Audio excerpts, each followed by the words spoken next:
En introduction, Jean-Marc, il y a des débats relativement récents autour de deux rapports, Philizot et Spinetta.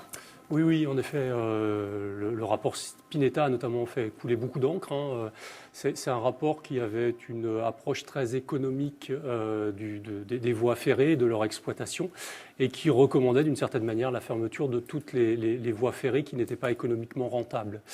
On a eu un second rapport ensuite, qui a été le rapport Philizot, qui a atténué les conclusions du rapport Spinetta, et qui là donne la compétence à la fois à l'État, à la fois aux régions pour maintenir et développer les petites voies ferrées.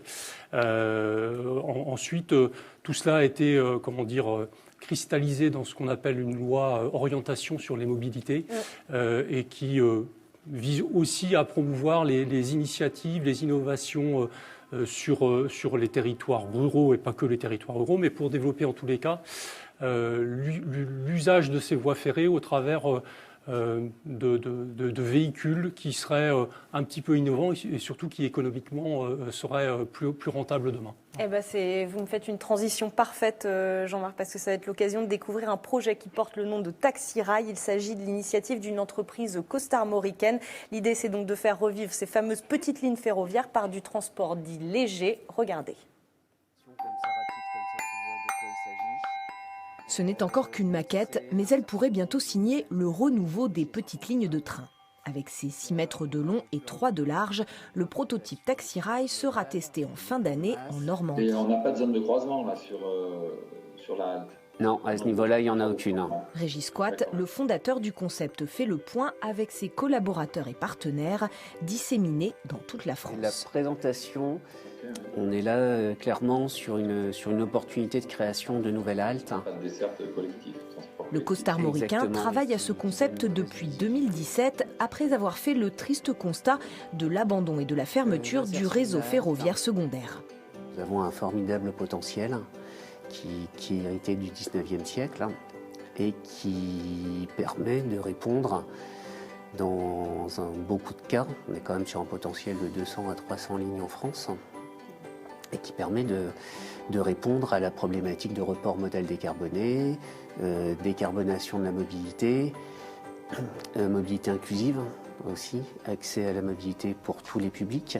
Alors comment ça marche ? Un module d'une capacité de 40 places, autonome, fonctionnant à l'hydrogène, sans conducteur mais supervisé dans un poste de commandement centralisé. Le Taxi Rail pourrait fonctionner aux heures de pointe mais aussi sur demande en heures creuses, un concept totalement inédit. L'idée d'être la colonne vertébrale des mobilités en zone rurale et périurbaine, puisque autour de la dynamique de transport structurant Taxi Rail, on peut également dynamiser ou créer des pôles intermodaux où on va retrouver toutes sortes de mobilités, des mobilités douces. Une solution qui se veut pratique et facile pour le voyageur afin de rendre plus attractifs les transports en commun.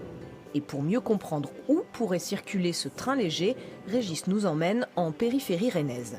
Là, nous sommes sur une voie actuellement désaffectée qui pourrait demain être réhabilitée pour un service voyageurs et fret léger en module autonome Taxi Rail. C'est une voie qui n'est pas entretenue depuis des années, donc il y aura un travail assez conséquent de remise à niveau. Mais quoi qu'il en soit, nous sommes sur des coûts qui sont inférieurs aux coûts habituels du ferroviaire pour plusieurs raisons, notamment parce que nous sommes un train léger qui va moins solliciter la voie. En France, près de 9000 km de lignes pourraient être concernés et Taxi Rail se voit même déjà exporter sa solution à l'international.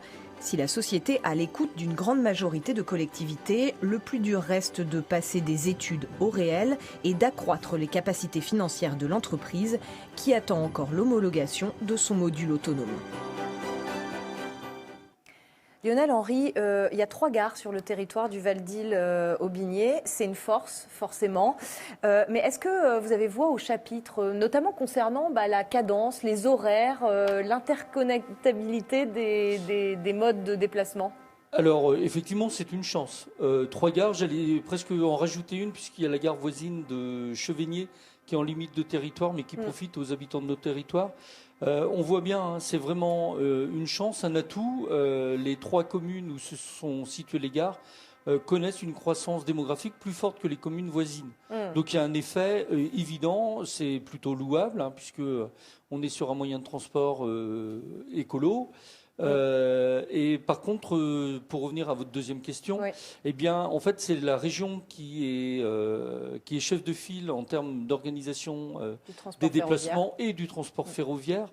Malgré tout, avec la récente loi LOM sur les mobilités, nous sommes devenus autorité organisatrice de mobilité aux côtés de la région. Il y a des contacts qui ont été pris avec tous les EPCI, toutes les communautés de communes de Bretagne et la région pour travailler ensemble. Donc on peut espérer que dans les mois, les années qui viennent, il y ait une collaboration active, heureuse entre les collectivités et la région Bretagne. C'est à